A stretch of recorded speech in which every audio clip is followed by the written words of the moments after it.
వైఎస్ఆర్ ఆరోగ్యశ్రీ పథకం క్రింద రాష్ట్ర ప్రభుత్వం 25 లక్షల రూపాయల వరకు ఉచిత వైద్యం అందిస్తుందని వైఎస్ఆర్ సేవాదళ్ రాష్ట్ర ప్రధాన కార్యదర్శి కాకినాడ జిల్లా జేసీఎస్ కోఆర్డినేటర్ రామచంద్రపురం పార్టీ పరిశీలకులు బొమ్మి రఘురాం అన్నారు. జగ్గంపేటలో పలు కుటుంబాలకు ఆయన ఈ ఆరోగ్యశ్రీ కార్డులను పంపిణీ చేశారు. ప్రభుత్వం ఈ పథకం కింద వైద్య ఖర్చుల పరిమితిని 25 లక్షల రూపాయలకు పెంచిందన్నారు. రాష్ట్ర వ్యాప్తంగా 1,48,00,000 స్మార్ట్ కార్డులను వైద్య శాఖ ముద్రించి గ్రామ వార్డు సచివాలయాల ఇంటింటికి అందిస్తున్నట్లు తెలిపారు. 2007లో ముఖ్యమంత్రి వైఎస్ రాజశేఖర రెడ్డి ఆరోగ్యశ్రీని ప్రవేశపెడితే వైఎస్ఆర్సీపీ అధికారంలోకి వచ్చిన తర్వాత ఆరోగ్యశ్రీ సేవలను 1,059 రోగాల నుంచి 3,257 రకాల రోగాలకు పెంచారన్నారు.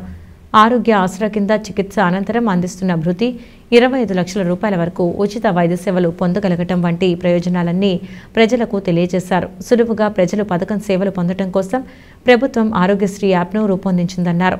పేదలకు మేలు చేస్తూ ఎన్నో సంక్షేమ పథకాలు అమలు చేస్తున్న ముఖ్యమంత్రి జగన్మోహన్ రెడ్డిని మరొకసారి గెలిపించుకుంటే పేదలు బాగుంటారన్నారు. ఈ కార్యక్రమంలో ఎంపీటీసీలు గొల్లపల్లి శ్రీను, మండల Sevadal convener Kelaparthi Veerababu, town president Kapavarapu Prasad, సచివాలయం 2 కన్వీనర్ రెడ్డి భానుప్రతాప్ రెడ్డి, వైసీపీ నాయకులు నీలపల్లి అప్పారావు, పచ్చిపులుసు వీరబాబు, దత్తి శ్రీనివాస్, కోరాడ సుబ్బారావు, బంటు బుజ్జిబాబు, నక్కా వీరబ్రహ్మం, మేడిశెట్టి బాలకృష్ణ, కొల్లు సతీష్, తాడి రాంబాబు, వాలంటీర్లు తదితరులు పాల్గొన్నారు.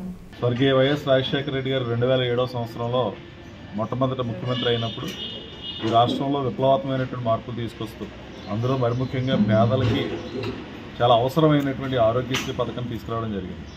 గతంలో ఏదైనా వైద్యానికి సంబంధించినటువంటి ఖర్చులు వచ్చి పెద్ద ఆపరేషన్ చేయించుకోవాలన్నా, గుండెకి సంబంధించిన జబ్బులు వచ్చినా, ఏదైనా ప్రమాదం జరిగి ఆపరేషన్లు అవసరమైన ఉంటే డబ్బులుంటే చేయించుకోవడం, లేదా అప్పుల పాలు అవ్వటం, లేకపోతే ఆ విధంగా చనిపోయేటటువంటి పరిస్థితి నుంచి ఆ మహానేత రాజశేఖర రెడ్డి గారు ఆరోగ్యశ్రీ పథకం తీసుకురావడం జరిగింది.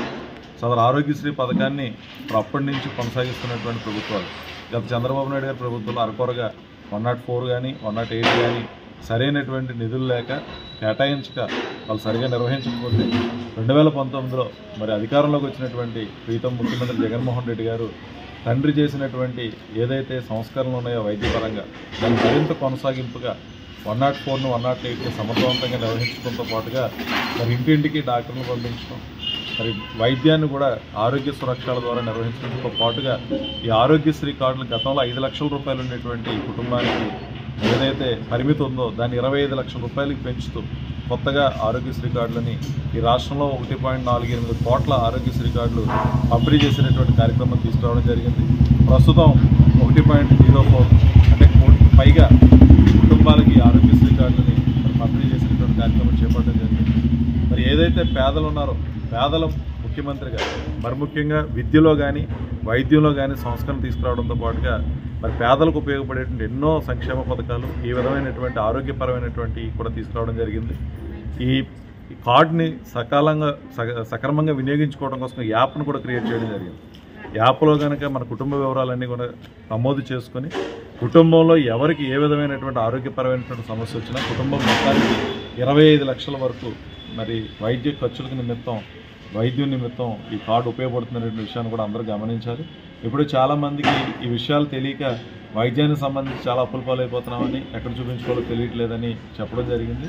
మరి ఎవరైతే వాలంటీర్స్ ఉన్నారో, ఎవరైతే పార్టీకి సంబంధించిన నాయకులు కార్యకర్తలు ఉన్నారో ఈ కార్డు గురించి విస్తృతమైనటువంటి ప్రచారం చేయాల్సిన అవసరం ఉంది.